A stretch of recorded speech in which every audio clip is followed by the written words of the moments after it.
நீ ஒழுங்கா ஆட்சி பண்ண நாங்க ஏன் திட்ட போறோம்? வாயில சமூக நீதி இருக்கு, வாயில சமத்துவம் பேசுறீங்க, உங்களுடைய செயல் வடிவத்துல இந்த வெங்காயம் எந்த புடலங்காவும் இல்ல. தமிழக வெற்றி கழகத்தால் தமிழ்நாட்டில் ஊழல் நடந்ததா? தமிழக வெற்றி கழகத்தால் இங்கு ஜாதி சண்டை நடக்குதா? இல்ல திமுக அரசால் ஜாதி சண்டை நடக்குதா? பிஜேபி ஹிந்தியை திணிக்கிறதோ அதே போன்று திமுக அப்பா என்பதை திணிக்குது பாருங்க. இது எவ்வளவு ஒரு கேவலமா இல்ல? எனக்கு தோணுங்க உங்களை அப்பா கூப்பிடணுமா கூப்பிடக்கூடாதான்னு. What bro, it's very wrong bro. Modi வரும்போது கட்டி அணைத்துக் கொள்றீங்க, ஆளுநர் மாளிகையில போயிட்டு சமோசா சாப்பிட்றீங்க, டீ குடிக்கிறீங்க. சம்பந்தமே இல்லாத இந்த நேரத்தில் கெட் அவுட் மோடி என்று சொல்ல வேண்டிய தேவை. முதியோர் இல்லமாக இருக்கின்ற சட்டமன்றங்கள் இளையோர் இல்லமாக மாற்றப்படணும். அப்போ வாயை திறந்தாலே பொய் பேசுறீங்க நீங்க. எந்த கொம்பாதி கொம்பன் நினைச்சாலும் எங்களை வீழ்த்தவும் முடியாது, அசைக்கவும் முடியாது, ஆட்டவும் முடியாது.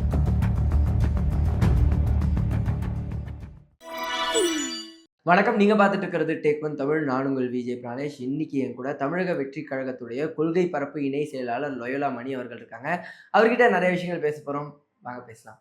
வணக்கம். வணக்கம் பிரதர். போன முறை நம்ம சந்திச்ச போதுன்னா நம்ம பிரசாந்த் கிஷோர் அவர் விஜய் அவர்கள் சந்திச்சிருந்தாரு. அப்ப நம்ம பேசும்போது பேசியிருந்தீங்க, அவர் ஒரு நட்பு ரீதியா சந்திச்சிருக்க கூடாதா, ஏன் பார்த்துட்டு போயிருக்க கூடாது. ஆனா அவர் இந்த ஈவெண்ட்லையும் கலந்துக்கிட்டாரு. விஜய் அவர்களே அவரை மேடைக்கு அழைக்கிறாரு, அவர் கலந்துக்கிறாரு. அதை தாண்டி டிவிக்கே ஜெயிக்க வச்சிருவேன்னு பேசுறாரு. வேற இடத்துல டிவிக்கெல்லாம் கூட்டணி இல்லைங்கிறது பேசுறாரு. ஆனா நட்பு ரீதியா அப்படின்னு சொல்லப்படும். அப்படி எப்படி நட்பு ரீதியா இத்தனை விஷயங்கள் ஒருவர் பேசுவாரா, இல்ல அவரோட ஒர்க் பண்றதாங்கிறத ஒத்துக்கிறாங்க? இல்லைங்க, வியூக அமைப்பாளராக அவர் வேலை செய்கிறாருங்க. அதாவது ஒரு கட்சியில் வியூக அமைப்பாளர்கள் இருப்பதில் தவறு கிடையாது. இதே பிரசாந்த் கிஷோர் தானே டிஎம்கே வியூக அமைப்பாளராக இருந்தார். அப்போல்லாம் ஏன் உங்களுக்கு இந்த மூச்சு விடாத கேள்விகள்லாம் ஏன் வரலை? திமுக பார்த்து நீங்கள் கேட்கணும்ல. வியூக அமைப்பாளர்கள் என்பவர் எங்களுக்கு உதவியாக இருக்கக்கூடியவர்கள். கட்சியை எப்படி ஒரு வெற்றி பாதைக்கு கொண்டு போகலாம், தலைவரை எப்படி முதலமைச்சராக மாற்றலாம் அப்படின்ற ஒரு வியூகத்தை அமைக்கக்கூடியவர்கள் தான். அந்த அடிப்படையில் அவர் சொல்லியிருக்கிறாரு. கூட்டணி குறித்து அவர் பேசுகிறாரு அப்படின்னா, எங்கள் தலைவர் மாநாட்டில் என்ன பேசினாரோ அதை தான் அவர் ஊடகங்களில் பேசிகிட்டு இருக்காரு. மாநாட்டில் எங்கள் தலைவர் என்ன சொன்னார்? சிங்கிள் மெஜாரிட்டியில் ஆட்சி அமைக்கக்கூடிய ஒரு சூழலை தமிழ்நாட்டு மக்கள் உருவாக்குவாங்க, இருந்தாலும் நம்மளை ஏற்றுக்கொண்டு வரக்கூடியவர்களுக்கு ஆட்சியிலும் அதிகாரத்திலும் நம்ம பங்கு கொடுப்போம், அதிகார பகிர்வை ஏற்படுத்துவோம், பவர் ஷேரிங் பண்ணுவோம்னு எங்கள் தலைவர் சொன்னார்ல. அதை மேற்கோள் காமிச்சு பிரசாந்த் கிஷோர் அவர்கள் பேசிகிட்டு இருக்காங்க. அவர் ஒரு கள ஆய்வை மேற்கொள்கிறாரு, தமிழ்நாடு முழுவதுக்கும் ஒரு கள ஆய்வை மேற்கொள்கிறாரு. அந்த ஆய்வு என்ன சொல்லுதுன்னா, பிரைமரி ஃபோர்ஸாக ஒரு முதன்மை சக்திக்காக வரக்கூடிய ஒரு முதலமைச்சராக வரக்கூடிய ஒரு வாய்ப்பு எங்கள் தலைவருக்கு இருக்குது என்பதை கள ஆய்வு ஏற்படுத்துது. அந்த அடிப்படையில் தான் அவர் சொல்கிறார். புரியுதுண்ணே. ஆனால் டிஎம்கேக்காக அவர் வேலை பார்த்திருந்தாரு. டிஎம்கே பிரசாந்த் கிஷோர் அவர்களால் தான் ஜெயிச்சாரு அப்படின்னே பல பேச்சுகள் இருந்தபோது, அப்போ தமிழக வெற்றி கழகம் ஒரு வேலை ஜெயிச்சாலும் அதுக்கு காரணம் பிரசாந்த் கிஷோர் அவர்களால். தலைவருக்காகத்தான் ஓட்டு போட போகிறாங்க, தமிழக வெற்றி கழகத்துக்காக தான் ஓட்டு போட போகிறாங்களே தவிர பிரசாந்த் கிஷோருக்காகவோ இல்லை ஜான் ஆரோக்கியசாமி அவர்களுக்காகவோ ஆதவ அர்ஜுன் அவர்களுக்காகலாம் யாரும் ஓட்டு போட போகிறது கிடையாது. அவங்க வியூகத்தை அமைச்சு கொடுப்பாங்க, நம்முடைய கொள்கைகளை, கோட்பாடுகளை, செயல் திட்டங்களை. தமிழக வெற்றி கழகம் ஆளுங்கட்சியாக வந்தால் மக்களுக்கு எது போன்ற நல்லதை செய்வோம் என்கின்றதை மக்கள் மத்தியில் கொண்டு போய் சேர்ப்பாங்க. அதான வியூகம் அமைக்கக்கூடியது. அந்த அடிப்படையில் இது தகவல் தொழில்நுட்ப காலகட்டம். அப்போ மிக எளிதாக எல்லோருக்கும் போய் சேர்த்துடலாம் நம்ம என்ன பண்ண போகிறோம் அப்படின்றத. அதற்கு இவர்கள் உதவியாக இருக்கிறாங்க. நாங்கள் எப்படி உதவியாக இருக்கிறோமோ அதே போன்று வியூக அமைப்பாளரும் எங்கள் தலைவருக்கு உதவியாக இருக்கிறாங்க. எல்லோரும் சேர்ந்து தலைவரை வெற்றி பெற வைத்து அந்த சென்ட் ஜார்ஜ் கோட்டையில் முதலமைச்சராக போகக்கூடிய ஒரு சூழலை உருவாக்கக்கூடிய வேலையை நம்ம செய்துக்கிட்டு இருக்கோம். அதனால வெற்றி இவங்க தான் காரணம் அப்படின்லாம் கிடையாது. தமிழ்நாட்டு மக்கள் தான் அதை முடிவு பண்ணணும். எங்கள் தலைவர் முதலமைச்சராக போறாருன்னா தமிழ்நாட்டு மக்கள் தான். அதான் தமிழ்நாட்டு மக்கள் தான் முடிவு பண்றாங்க. தமிழக மக்கள் தான் அவங்கள நம்பிதான் தமிழக வெற்றி கழகம் இருக்கு. அப்படின்னா பிரசாந்த் கிஷோர் அவர்களை ஏன் ஸ்ட்ராட்டஜிஸ்டா கூப்பிடணும்? அவர் பின்னாடி ஒரு ட்ராக் ரெக்கார்ட் இருக்குன்னு தெரியும். அவர் பலரை ஜெயிக்க வச்சிருக்காருங்கிறது நமக்கு தெரியும். அவரே நீங்க கேட்குற கேள்வி எப்படின்னா, அவர் பிரைமரி கிடையாதுங்க, எங்க தளபதி தாங்க பிரைமரி. அந்த ஆண்டு விழா கூட்டத்தில் நான் பேசினேன், தலைவனுடைய முகத்தை பாருங்கள், தலைவனுடைய சிரிப்பை பாருங்கள் அப்படின்னு பேச காரணம் என்னன்னா, எங்களுடைய பிராண்டே எங்க தலைவருடைய முகம் தாங்க. எப்படி திமுகவுக்கு உதயசூரியன்ற சின்னம் பிராண்டோ, அண்ணா திமுகவுக்கு ரெட்டலை என்கின்ற சின்னம் பிராண்டோ, தமிழக வெற்றி கழகம் என்றால் எங்கள் தலைவரின் முகம் தான் எங்களுக்கு பிராண்டு. பிரசாந்த் கிஷோர் போன்ற நபர்கள் தேவைப்படுறாங்க. அதற்காக அந்த தேவைக்கு நம்ம பயன்படுத்துகிறோமே தவிர அவர் தான் எல்லாம் அப்படின்றதெல்லாம் கிடையாது. ஏற்கனவே அவர் திமுகவுக்கு வேலை செஞ்சிருக்காரு. அப்போ திமுகவினுடைய எல்லா விஷயமும் அவருக்கு தெரியும். அப்போ திமுகவை வீழ்த்தி விட்டு அந்த இடத்துல தாவேக்கா கட்சி ஆட்சிக்கு வர வேண்டும் என்றால் முள்ளால தானே எடுக்க முடியும். அதற்காக பிரசாந்த் கிஷோரை நாங்க பயன்படுத்தோம் ஆனா அப்படின்னு நீங்க வச்சுக்கோங்க. டிஎம்கேல வந்து அவர் நம்ம பேசும்போது லாஸ்ட் டைம் அந்த இதுவும் சொல்லியிருந்தீங்க. 250 கோடி குடுத்தாங்கன்னு சொல்ல வேண்டியதானே, டிஎம்கேன்னு தானே சொல்லுங்க நீங்களே சொல்லியிருந்தீங்க. அப்போ தமிழக வெற்றி கழகம் வந்து காசு குடுத்தது அப்போ பிரசாந்த் கிஷோர் அவர்களையும் வச்சிருக்கும்ல. அது எதனால தான்? நட்பு ரீதியா கூட பண்ணலாம்லங்க. அவர் ஏற்கனவே ஒரு கட்சி வச்சு ஒண்ணு நடத்துறாரு. நாங்கெல்லாம் மாற்றத்தை உருவாக்க வேண்டும் என்று நினைக்கிறோம்னு அவர் சொல்றாரு. நட்பு ரீதியா வந்து எங்களுக்கு ஒரு ஆலோசனை குடுக்கலாம். அவர் ஆலோசனை மட்டும் தான் எங்க கட்சி அப்படின்னு கிடையாதுங்க. எங்க கட்சியில பலரும் ஆலோசனை குடுப்பாங்க. அதுல அவர் ஒரு ஆலோசனை குடுக்குறாரு அவ்வளவுதான். அதான் நீங்க சொன்னீங்க சென்ற முறை அவர் டிஎம்கேக்காக வேலை பார்த்தாரு அப்படின்னு. திடீர்னு இப்ப தமிழக வெற்றி கழகம் மாறுனதுக்கான காரணம் என்னவா இருக்கும்னு நினைக்கிறீங்க? ஏன்னா அவரே வந்து அட்டாக் பண்ணியும் பேசியிருந்தாரு. டிஎம்கேவை டைரக்ட்டா அட்டாக் பண்ணியும் பேசியிருந்தாரு. சோ என்ன காரணமா இருக்கும்? ஏங்க இப்ப தமிழ்நாட்டுல ஒரு மாற்றம் வேணுங்க. ஒரு மாற்றத்தை உருவாக்கக்கூடிய ஒரு பிரைமரி ஃபோர்ஸா, ஒரு பிரம்மாண்ட ஒரு தலைவரா, ஒரு கவர்ச்சிகரமான ஒரு கரிஸ்மேட்டிக் லீடரா தளபதி இருக்கிறார். தளபதி நினைத்தால் மட்டும்தான், தமிழக வெற்றி கழகம் நினைத்தால் மட்டும்தான் திமுக என்கின்ற ஒரு கட்சியை தமிழ்நாட்டில் வீழ்த்த முடியும். அதற்கான படைபலம் எங்களிடம் மட்டும்தான் இருக்கு. நாங்க மக்களை நம்பி தனித்துவமா வரோம். கொள்கை கோட்பாடுகளோடு வரோம். ஆட்சி அமைக்கக்கூடிய ஒரு சூழலை எங்க தளபதி உருவாக்கிட்டு இருக்காரு. ஆனா திமுக கூட்டணி கட்சிகளை நம்பி வருது. விடுதலை சிறுத்தைகள், கம்யூனிஸ்டுகள், மற்ற கட்சிகளுடைய கூட்டணி இல்லை என்றால் திமுகவால் ஆட்சிக்கு வர முடியாது. நாங்க தமிழ்நாட்டு மக்களை நம்பி வரோம். அதனாலதான் எங்க தலைவர் சொல்றாரு, 200 வெல்வோம் என்கின்ற இருமாப்போடு இருக்கிற திமுகவை மக்களே மைனஸ் ஆக்குவார்கள்.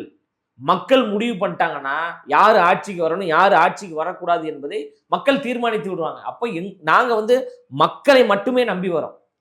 இந்த தேர்தல் என்பது மக்களோடு நாங்க கூட்டணி வைக்கிறோம். எங்களுடைய கொள்கைகளையும் எங்களுடைய சித்தாந்தங்களையும் ஏற்றுக்கொண்டு வரக்கூடிய கட்சிகளையும் அரவணைத்து அவர்களுக்கு அதிகாரத்துல பங்கு கொடுக்க போறோம். இதுதான் சமூக நீதி, இதுதான் சமத்துவம். திமுக அதை பண்ணுதா? விசிகாவினுடைய உழைப்பு இல்லாமல் திமுக ஆட்சிக்கு வந்திருக்குமா? இல்ல கம்யூனிஸ்ட் கட்சிகளுடைய உழைப்பு இல்லாமல் திமுக ஆட்சிக்கு வந்திருக்குமா? இஸ்லாமியர்களுடைய உழைப்பு இல்லாமல் திமுக ஆட்சிக்கு வந்திருக்குமா? அப்ப அவர்களுடைய உழைப்பை எல்லாம் சுரண்டி கொண்டு அதிகாரத்தில் திமுக மட்டும்தான் இருக்கு. அது கூடாது, அது ரொம்ப தவறானது. அதிகாரம் எல்லாருக்கும் சமமா பகிர்ந்தளிக்கப்பட வேண்டும் என்பதில் எங்க தலைவர் முதன்மையானவர். அந்த அடிப்படையில் தான் ஆட்சியிலும் பங்கு, அதிகாரத்திலும் பங்கு என்பதை தமிழ்நாட்டு மக்களை நம்பி நாங்க வரோம். பின்னாடி தமிழ்நாட்டு மக்கள் இருக்காங்க, லட்சக்கணக்கான இளைஞர்கள் படை இருக்கிறது, தாய்மார்களுடைய ஆதரவு இருக்கு. எங்க கழக தோழர்கள் 24 மணி நேரமும் கடுமையாக உழைத்து கொண்டிருக்கிறாங்க. தாய்மார்களுடைய ஆதரவு யாருக்கு இருக்கிறதோ அவர்கள் கண்டிப்பாக வெற்றி வீரர்களாக மாறியதுதான் வரலாறு. திமுக செய்த தவறை சுட்டிக்காட்டி தான் நாங்க பேசுறோமே தவிர எங்களுக்கு வந்து திமுகவை திட்டணும் என்கின்ற நோக்கம்லாம் கிடையாது. நீ ஒழுங்கா ஆட்சி பண்ணா நாங்க ஏன் திட்ட போறோம்? நீ நேர்மையான முறையில் ஆட்சி பண்ணா நாங்க ஏன் திட்ட போறோம்? நீ உண்மையான ஒரு சமூக நீதி ஆட்சியை கொடுத்தா நாங்க ஏன் திட்ட போறோம்? அப்போ வாயில சமூக நீதி இருக்கு, வாயில சமத்துவம் பேசுறீங்க, வெறும் வெற்று வார்த்தையா பெரியாரே பேசுறீங்க, வெற்று வார்த்தையா திராவிடன் பேசுறீங்களே தவிர உங்களுடைய செயல் வடிவத்துல, உங்களுடைய நடவடிக்கையில, உங்களுடைய நடத்தையில சமூக நீதி, சமத்துவம், எந்த வெங்காயம், எந்த புடலங்காவும் இல்லை. அப்ப அதை எதிர்த்து கேள்வி கேட்கக்கூடிய இடத்துல தமிழக வெற்றி கழகம் இருக்கு. இப்ப தமிழக வெற்றி கழகத்தால் தமிழ்நாட்டில் ஊழல் நடந்ததா? திமுகவால் ஊழல் நடந்ததா? தமிழக வெற்றி கழகத்தால் இங்க ஜாதி சண்டை நடக்குதா? இல்ல திமுக அரசால் ஜாதி சண்டை நடக்குதா? அப்போ தமிழ்நாட்டில் நடக்கக்கூடிய எல்லா மக்கள் விரோத பிரச்சனைகளுக்கும், விலைவாசி உயர்வு பிரச்சனை எல்லாவற்றிற்கும் காரணம் திமுக தான், தமிழக வெற்றி கழகம் கிடையாது. அதனாலதான் எங்க தலைவர் சொல்றார், அந்த ஆண்டு விழா கூட்டத்திலேயே வந்து எல்லாரும் ரொம்ப எளிய பின்புலமா இருக்கிறாங்க, எல்லாருமே யங்ஸ்டரா இருக்கிறாங்கன்னு நமக்கு குற்றச்சாட்டு வருது அப்படின்னு சொல்றாரு. அப்போ முதியோர் இல்லமாக இருக்கின்ற சட்டமன்றங்கள் இளையோர் இல்லமாக மாற்றப்படணும். படித்தவர்கள் எல்லோரும் அதிகாரத்துக்கு போனாதான் உண்மையும் நேர்மையுமான ஊழலற்ற ஒரு அரசாங்கத்தை உருவாக்க முடியும். அதை எங்க தளபதி உருவாக்க வேண்டும் என்று நினைக்கிறார். அப்ப இங்க ஊழல் செய்து கொண்டிருக்கின்ற திமுகவை நம்ம எதிர்த்து பேச்சு தானே ஆகணும். அது நாங்க பேசினா என்ன, பிரசாந்த் கிஷோர் பேசினா என்ன? தப்பு பண்றாங்க, நம்ம பேசுறோம். அதனால திமுக வந்து அட்டூழியம் செய்து கொண்டிருக்கு, சட்டம் ஒழுங்கு சந்தி சிரித்து கொண்டிருக்கு, பெண்களுக்கு பாதுகாப்பு கிடையாது, அரசு ஊழியர்கள் குமரி கொண்டிருக்கிறாங்க. பல இடங்கள்ல அரசு ஊழியர்கள் இந்த அரசுக்கு எதிராக போராட்டம் பண்ணிக்கிட்டு இருக்கிறாங்க. அரசு மருத்துவர்கள் போராட்டம் பண்ணிக்கிட்டு இருக்காங்க, அரசு செவிலியர்கள் போராட்டம் பண்ணிக்கிட்டு இருக்கிறாங்க, மாற்றுத்திறனாளிகள் போராட்டம் பண்ணிட்டு இருக்கிறாங்க, தமிழக மீனவர்கள் போராட்டம் பண்ணிட்டு இருக்காங்க, உண்ணாவிரத போராட்டம் நடத்தி கொண்டிருக்கிறாங்க. இதெல்லாம் எது குறித்தும் காதே கேட்காமல் மௌனமாக திமுக அரசு இருக்கு. சும்மா வெற்று வார்த்தைக்காக, வெற்று நாடகத்திற்காக பிஜேபியோடு சண்டை போட்டு இங்க நடக்கக்கூடிய பிரச்சனைகள் எல்லாம் மடைமாற்றம் செய்து கொண்டிருக்கு. மோடி அவர்கள் தமிழ்நாட்டுக்குள்ள வந்தா வெள்ளை கொடையை காமிச்சுக்கிட்டு பள்ளி அடிச்சுக்கிட்டு போய் பாக்குறீங்க. மோடி அவர்கள் தமிழ்நாட்டுக்கே வரல, அவர் ஏதோ பல ஆயிரம் கிலோமீட்டர் தாண்டி டெல்லியில் இருக்கிறார். இப்போ போயிட்டு கெட் அவுட் மோடின்னு சொல்றதுக்கான தேவை என்ன? சொல்லுங்க. மோடி வரும்போது கட்டி அணைத்துக் கொள்றீங்க, ஆளுநர் மாளிகையில் போயிட்டு சமோசா சாப்பிட்றீங்க, டீ குடிக்கிறீங்க, பிஜேபியோடு நட்புணர்வோடு இருக்கிறீங்க. சம்பந்தமே இல்லாத இந்த நேரத்தில் கெட் அவுட் மோடி என்று சொல்ல வேண்டிய தேவை என்ன இருக்கு? அப்போ இங்க நடக்கக்கூடிய பிரச்சனைகளே நீங்க மறைமாற்றம் செய்றீங்களா? அதுதான் எங்க தலைவர் சொல்றாரு. இவங்க சண்டை போடுற மாதிரி சண்டை போட்டுப்பாங்களா? அதை நம்ம நம்பணுமா? What bro, it's very wrong ப்ரோன்னு எங்க தலைவர் சொன்னார்ல, அதான உண்மை. களத்துல இறங்கி போராடுங்க. கல்வி வளர்ச்சிக்கான நிதியை ஒன்றிய அரசு தரவில்லை என்றால் எல்லோரும் சேர்ந்து போராடுவோம். வாங்க, தமிழ்நாட்டில் போராடுவோம், நீதிமன்றம் வரைக்கும் செல்லுவோம், குடியரசுத் தலைவரை போய் பார்ப்போம். இந்த ஆக்கப்பூர்வமான நடவடிக்கைகள் எடுக்காம இணையதளத்தில் போய் சண்டை போட்டுட்டு இருக்காங்க. இப்போ இணையதளத்தில் சண்டை போடுவதற்காக திமுக ஓட்டு போட்டு ஆட்சிக்கு கொண்டு வந்தோம். மக்கள் எதற்காக ஓட்டு போட்டாங்க? மாநில உரிமையை மீட்டெடுப்பாங்க, மாநிலத்தை ஒரு வளர்ச்சி பாதைக்கு கொண்டு போவாங்க அப்படின்னு தானே நம்ம ஓட்டு போட்டு தேர்ந்தெடுத்தோம். நீங்க உட்காந்து சோசியல் மீடியாவில் சண்டை போட்டுட்டு இருக்கீங்க.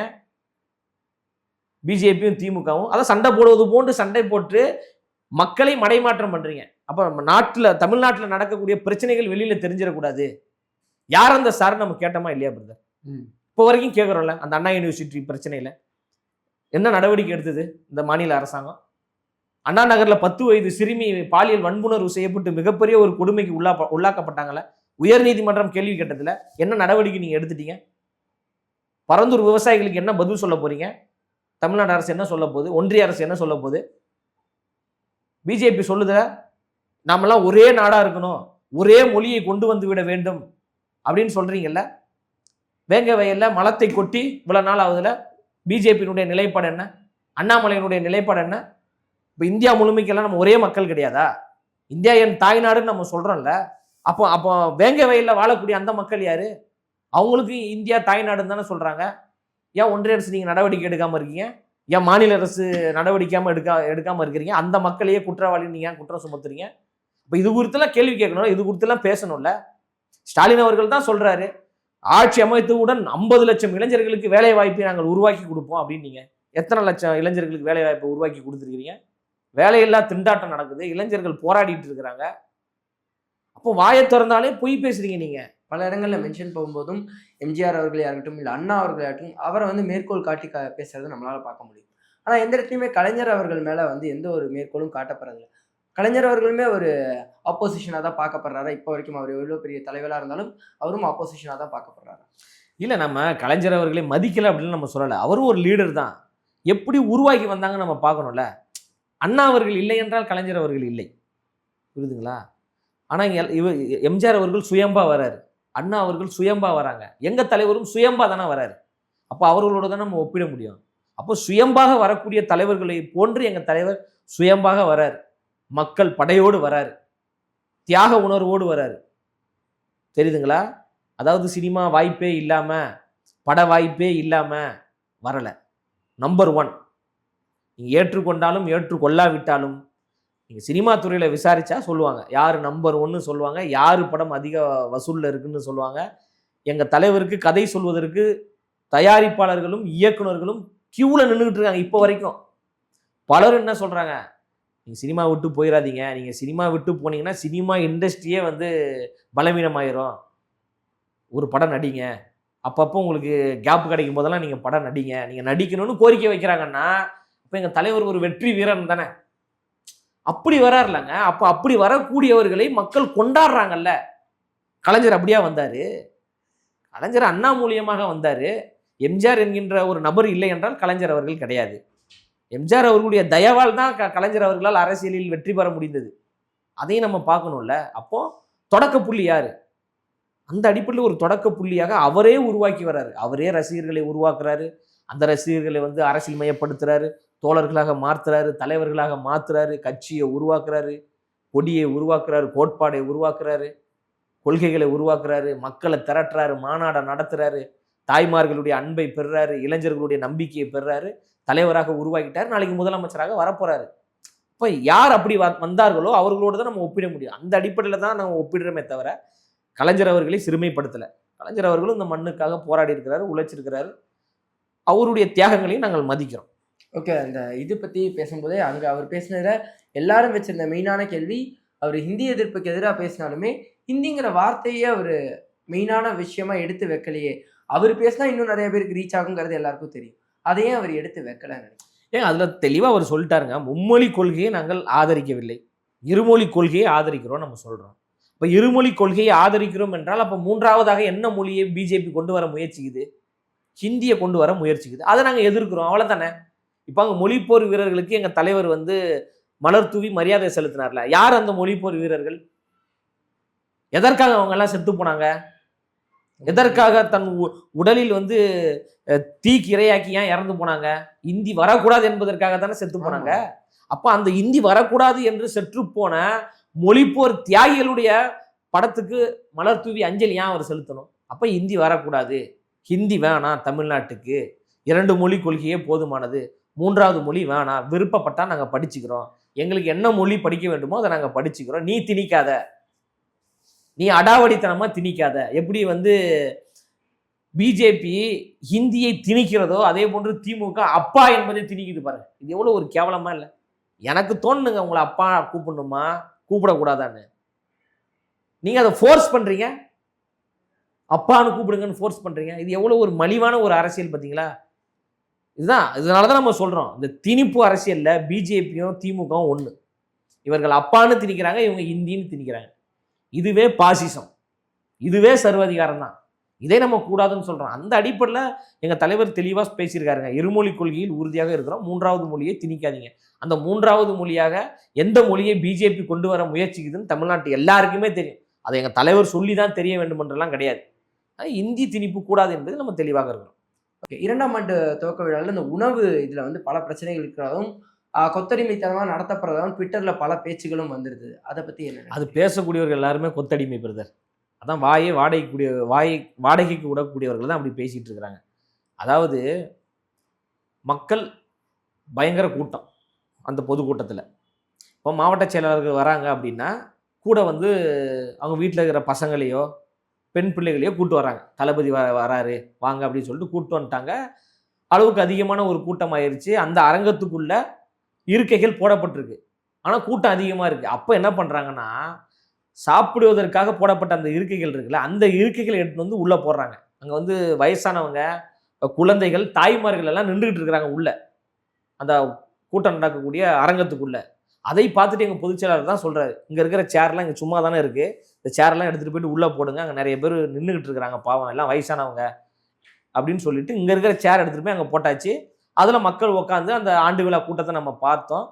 பார்த்த உடனே நிகழ்ச்சி முடிஞ்சிருச்சு. தலைவரும் கிளம்பின பிறகு அங்கே இருந்த மக்கள் எல்லோரும் அப்படியே சாப்பிட போயிட்டாங்க. அப்போ சாப்பிட போகும்போது அங்கே சேர் இல்லை, புரியுதுங்களா? திருப்பி அங்கே பொதுச்செயலாளர் என்ன பண்ணாரு, உள்ள இருக்கிற சேரெல்லாம் கொண்டு வந்து அங்கே போடுங்க அப்படின்னு சொல்லிட்டு சொன்னார். அந்த இடைப்பட்ட கேப்ல சாப்பாடு பரிமாறப்பட்டு விட்டது. அதை அந்த தோழர்கள் நின்றுக்கிட்டு சாப்பிட்டாங்க. அவ்வளவுதான் நடந்ததே தவிர, அங்க இருந்த சேரெல்லாம் திருப்பி நாங்கள் இங்கே போட்டோமே, அதில் உட்காந்து சாப்பிட்டாங்களே, அதை ஏன் யாரும் வீடியோவா போடல? அது குறித்து ஏன் நீங்க பேசல? எதற்காக அவங்க நின்றுகிட்டு இருந்தாங்கன்னு ஏன் நீங்க ஆய்வு பண்ணல? அப்போ இந்த கேவலமான அயோக்கியத்தனமான ஆபாசமான அரசியல் இங்க செய்யப்படுது சமூக வலைதளத்துல. நீங்க வாய்க்கு வந்ததெல்லாம் பேசலாமா? என்ன நடந்துச்சுன்னு உங்களுக்கு தெரியணும்ல. இப்ப நான் சொன்னதுனால உங்களுக்கு தெரியுது இல்ல, அப்ப நீங்க அதை ஆய்வு பண்ணல, கேட்கணும்ல, எங்ககிட்ட கேட்கணும்ல. கேட்காம பல யூடியூப் சேனல்ல அதை பத்தி பேசியிருக்கிறாங்க, சமூக வலைதளத்துல கருத்து சொல்றாங்க. அதாவது வந்து நீங்க சொல்றது எல்லாமே உண்மையாயிருமா, இல்லை நீங்க சொல்றது எல்லாத்தையும் மக்கள் நம்பிடுவாங்களா? தமிழ்நாட்டு மக்களை வந்து சாதாரணமா நினைக்கிறாங்க எல்லாருமே. நம்ம ஏதாவது ஒன்று கட் பண்ணி போட்டோம், முன்ன பின்ன திருச்சி போட்டோன்னா மக்கள் நம்பிடுவாங்க அப்படின்னு நினைக்கிறாங்க. அப்படிலாம் கிடையாது. தளபதியை வந்து உங்களால ஒண்ணுமே பண்ண முடியாது. தளபதியை வந்து அப்படி எளிதாக வீழ்த்திடலாம் அப்படின்னு நினைக்கிறாங்க பார்த்தீங்களா, நீங்கள் தான் வீழ்ந்து போவீர்கள். எந்த கொம்பாதி கொம்பன் நினைச்சாலும் எங்களை வீழ்த்தவும் முடியாது, அசைக்கவும் முடியாது, ஆட்டவும் முடியாது. நாங்கள் மக்கள் சக்தியாக வரோம். அதனால இது போன்று விமர்சிப்பவர்கள் விமர்சித்து கொண்டு தான் இருப்பாங்க. அதை நம்ம ஒன்றும் பண்ண முடியாது. அவர் காலப்போக்கில் அவர்களே விமர்சித்து விட்டு அவர்களே மடிந்தும் போவார்கள். அதை நம்ம பெருசாக நினைச்சிக்க வேண்டாம். ஓகே. நிறைய விஷயங்கள் பேசணும். இந்த ஒரு சந்திப்புக்கு ரொம்ப ரொம்ப நன்றி. மிக்க நன்றி.